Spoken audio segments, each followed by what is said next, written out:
Selamat datang dalam pertemuan ketiga. Kita akan bahas materi tentang proposition and truth values. Kita sudah lihat dalam pertemuan minggu lalu terkait dengan beberapa hal dengan logical fallacies.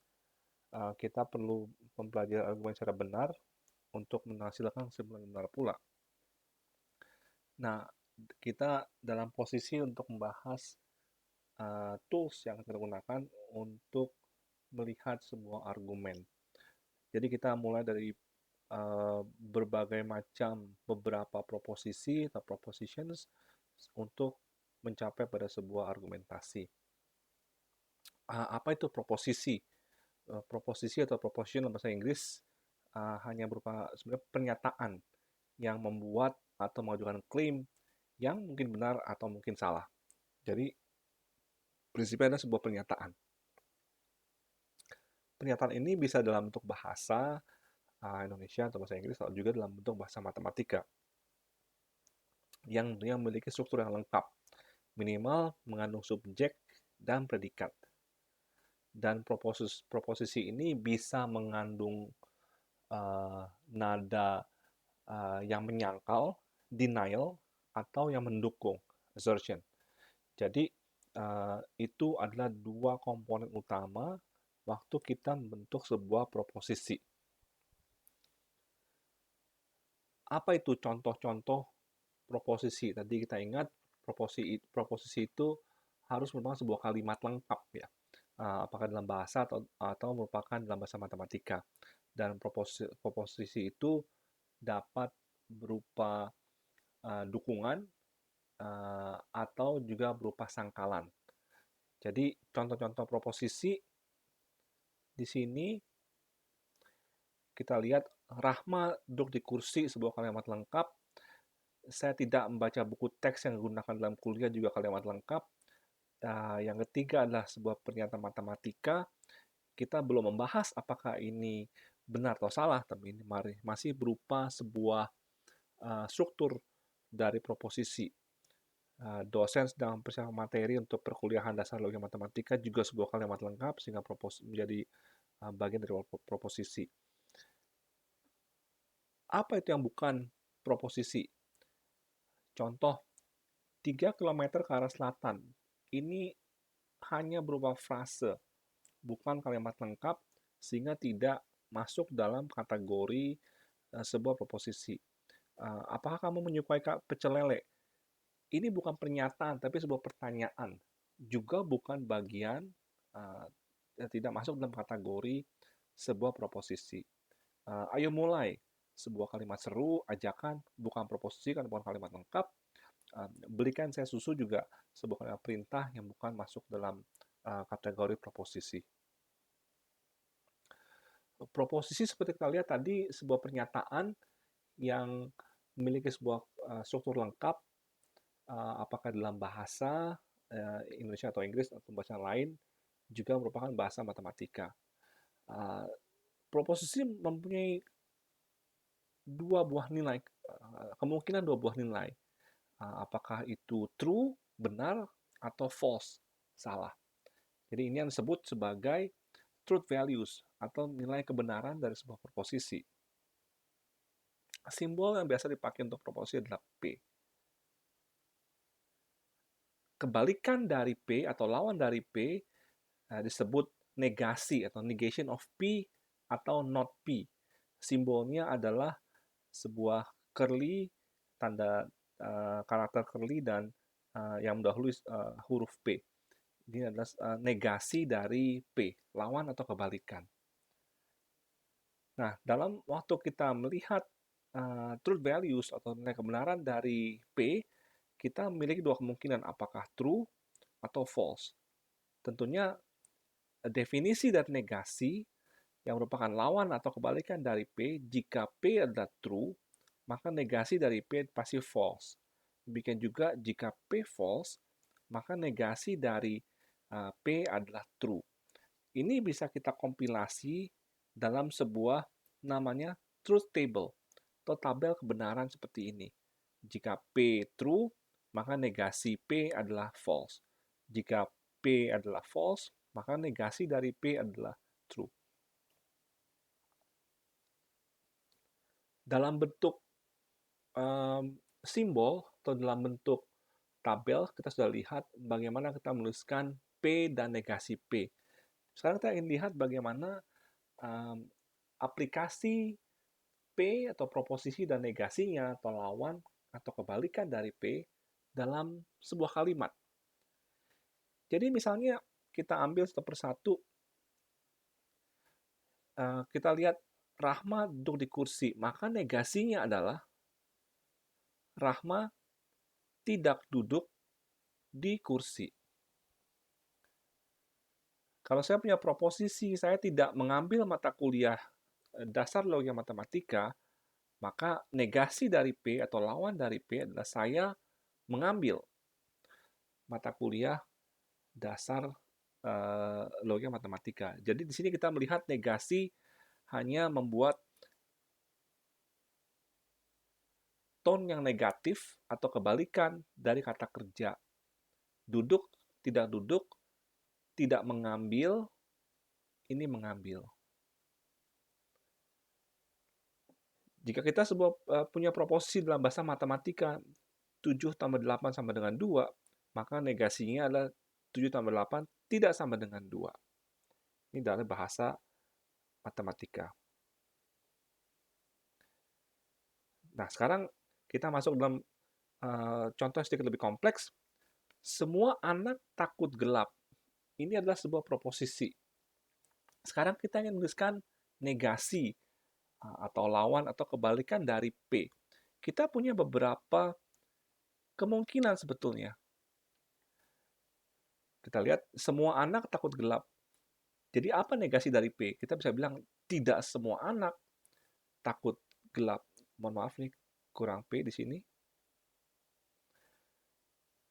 Tapi bisa juga kita lihat, karena awalnya semua anak, maka saya juga bisa bilang dalam negasi atau lawan kebalikan P, beberapa anak takut gelap. Atau mengacu ke contoh sebelumnya, kita gunakan negasi dalam kata kerjanya. Tetap semua anak, tapi tidak takut gelap. Mungkin juga seperti itu untuk negasi dari P. Atau bisa juga, karena ini mengacu ke semua, saya bisa sampaikan negasi dari P adalah setidaknya satu anak tidak takut gelap. Jadi ini beberapa variasi dalam bentuk kalimat dari sebuah proposisi.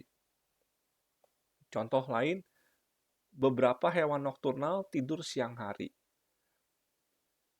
Di sini kita bahas untuk negasi dari P, tidak ada hewan nokturnal tidur di siang hari. Jadi ini kita melihat permainan kata semua dibalas atau lawan atau kebalikan, tidak semua, beberapa, setidaknya satu. Itu dalam bahasa Indonesia. Nah, kita juga akan bahas tentang double negation atau negasi ganda, negasi dari negasi sebuah proposisi. Dan kalau kita lihat nilai kebenaran dari negasi ganda sama dengan nilai kebenaran dari proposisi asal. Kita lihat di sini, saya punya P, jika true, maka negasinya adalah false. Negasi dari negasi P kembali ke nilai true. Jadi kita bisa lihat di sini dua kolom P dan double negasi dari P memiliki nilai kebenaran yang sama. Nah, kita tadi baru bahas proposisi yang mempunyai dua buah nilai, bisa true, bisa false. Di slide pertama saya sampaikan, untuk mencapai sebuah argumentasi, kita tidak hanya memiliki satu buah proposisi, tapi bisa memiliki beberapa proposisi, lebih dari satu. Dan bagaimana proposisi ini saling berinteraksi satu sama lain, digabungkan oleh sebuah operasi. operasi itu namanya logical connector. Sekarang kita akan bahas 3 buah jenis logical connector, AND, OR, dan yang ketiga if then.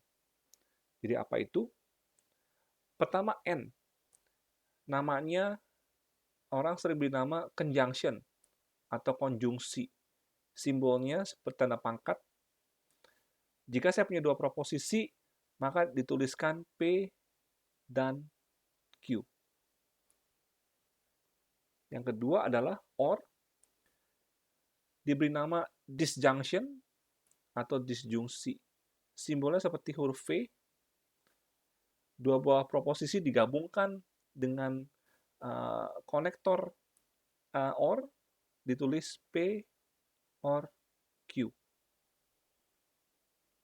Yang ketiga, if then, disebut dengan conditionals atau bersyarat, simbolnya anak panah dari kiri ke kanan. Jika saya punya dua buah proposisi P dan Q, maka ditulis jika P atau if P, then Q. Kita akan fokus pada AND dan OR di kuliah kali ini. Kuliah minggu depan, kita akan melihat if, then. Kita masuk sekarang truth value dan table. Nilai kebenaran dan tabel kebenaran untuk konektor N. Pastinya harus melibatkan dua buah proposisi atau lebih. Kalau saya punya dua proposisi, maka P dan Q. Kalau saya punya tiga proposisi, maka P, Q, P dan Q, dan R. Ini adalah tabel kebenaran untuk konektor N. Saya punya P, saya punya Q. Dan saya punya nilai kebenaran dalam tabel untuk P dan Q. Karena P dan Q masing-masing punya dua kemungkinan, true dan false, maka jika saya gabung P dan Q, akan timbul 4 kemungkinan. Dan ini adalah truth table atau truth values untuk P dan Q, yang hanya menghasilkan nilai benar, true, jika P true dan Q true. Sisanya semua false.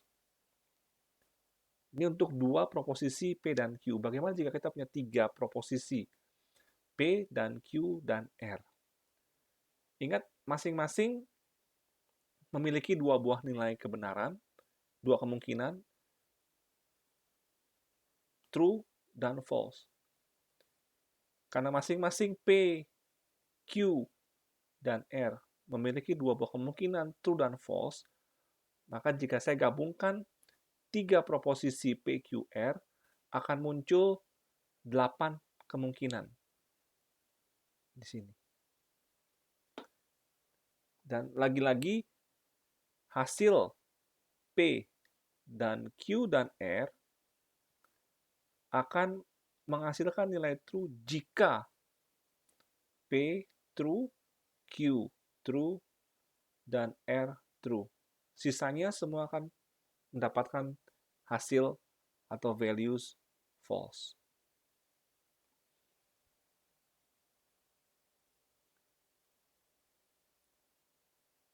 Sebagai contoh, kita ingin bahas dalam dua buah proposisi, ibu kota Prancis adalah Paris dan udara Antartika dingin.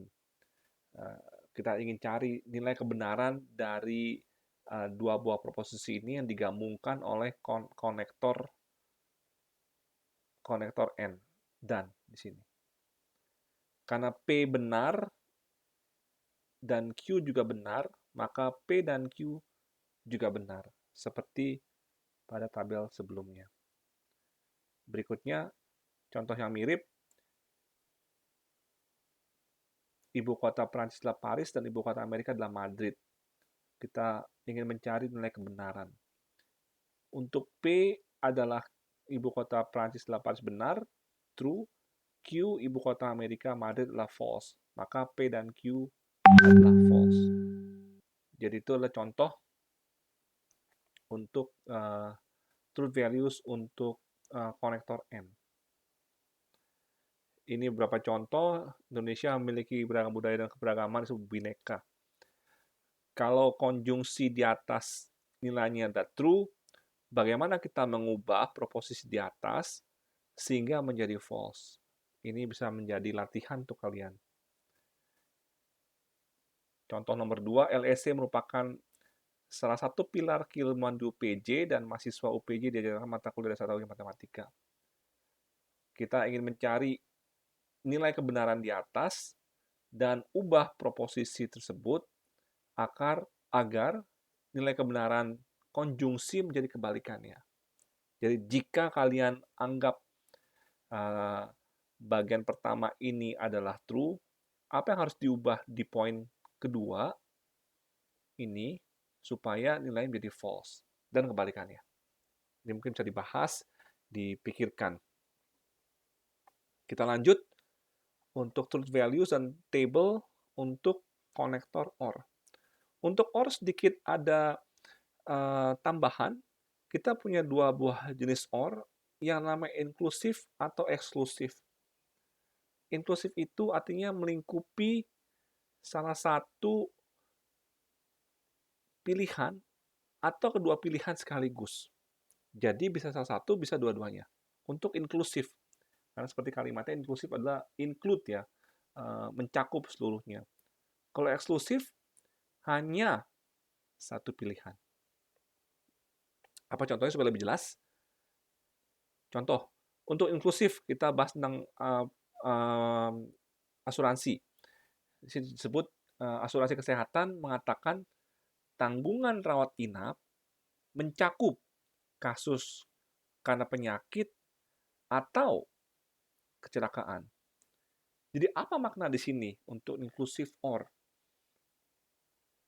Jadi kalau kita punya polis asuransi seperti ini, kalau kita klaim sakit, kita bisa klaim untuk rawat inap.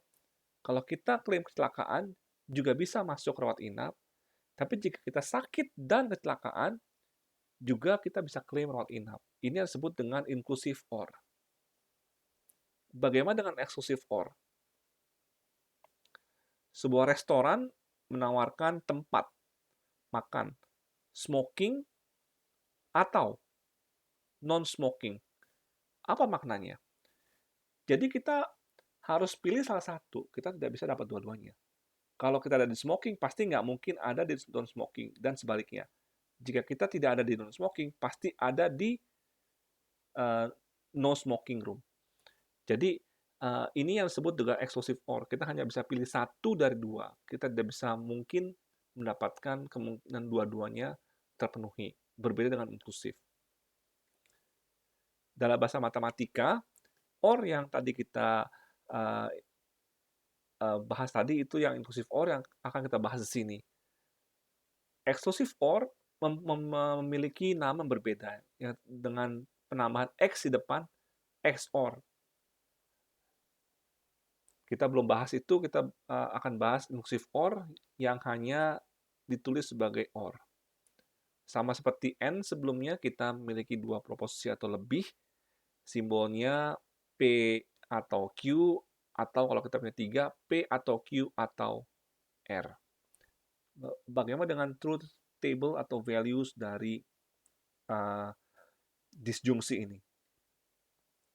Sama seperti sebelumnya, karena masing-masing memiliki dua kemungkinan true dan false, maka akan ada 4 kemungkinan untuk nilai P or Q. Di sini perlu dilihat nilai P or Q hanya akan memiliki nilai atau value false jika P false dan Q juga false. Jadi kebalikan seperti N. Sisanya semuanya true. Kita masuk ke 3 kondisi, 3 proposisi P, Q, dan R. Diperhatikan, jika kita gabungkan ini dengan konektor OR, P or Q or R hanya akan memiliki nilai false jika ketiga proposisi semuanya false. Semuanya sisanya akan mendapatkan nilai true. Sama seperti sebelumnya, karena masing-masing memiliki dua kemungkinan, P true atau false, Q true atau false, dan QR true atau false, maka total kemungkinan yang ada, kita memiliki 8 kemungkinan. Jadi itu adalah pembahasan untuk OR. Kita bisa lihat contoh mencari nilai kebenaran dari disjungsi untuk dua proposisi. Pesawat terbang bisa terbang atau sapi bisa membaca. Jadi premis pertama P adalah true, tapi Q sapi bisa membaca adalah false. Jika digabung dengan konektor OR, P or Q, nilainya menjadi true. Berikut, sapi bisa membaca atau sapi bisa mengeja. P dan Q, dua-duanya false, maka P or Q menjadi false. Nah, ini adalah beberapa contoh bagaimana kita bisa mencari nilai kebenaran jika diberikan A, B, F memiliki nilai false, namun C, D, E memiliki nilai true. Ini bisa dikerjakan, kalian bisa kerjakan, bisa coba dilihat apakah cukup memahami penjelasan terkait dengan AND dan OR. Sebagai catatan, sama seperti operasi matematika pada umumnya, jika kita melihat tanda kurung seperti ini, atau seperti ini, atau seperti ini, kita perlu lakukan semua operasi dalam kurung tersebut terlebih dahulu, baru kita lakukan operasi dengan sisa operasi yang ada. Jadi itu satu petunjuk untuk memastikan kalian melangkah dengan benar waktu mengerjakan beberapa contoh soal ini. Jadi ini tidak akan saya bahas, mungkin kalian akan bisa kerjakan sendiri, dicoba di rumah, beberapa catatan contoh soal terkait dengan konektor AND dan OR. Terakhir, contoh kita memiliki dua proposisi yang dihubungkan dengan konjungsi, yaitu AND, dan disjungsi OR. Seperti ini nilainya Andi memesan paket hemat atau Andi memesan paket 1 bernilai true. Statement kedua, Andi membayar 35.000 dan Andi memesan paket hemat juga true. Kita diberikan dua hal ini, kita perlu mencari masing-masing nilai kebenaran dari B, R, dan S yang didefinisikan sebagai berikut. B adalah Andi membayar 35.000, R adalah Andi memesan paket hemat, S adalah Andi memesan paket 1. Jadi ini tanda kutip adalah reverse engineering ya dari tabel kebenaran atau nilai kebenaran dari beberapa proposisi yang digabungkan dengan konektor AND dan OR. Silakan mencoba. Kita stop di sini untuk materi minggu ketiga. Kita akan masuk minggu keempat dengan konektor if then. Terima kasih. Sampai bertemu kembali.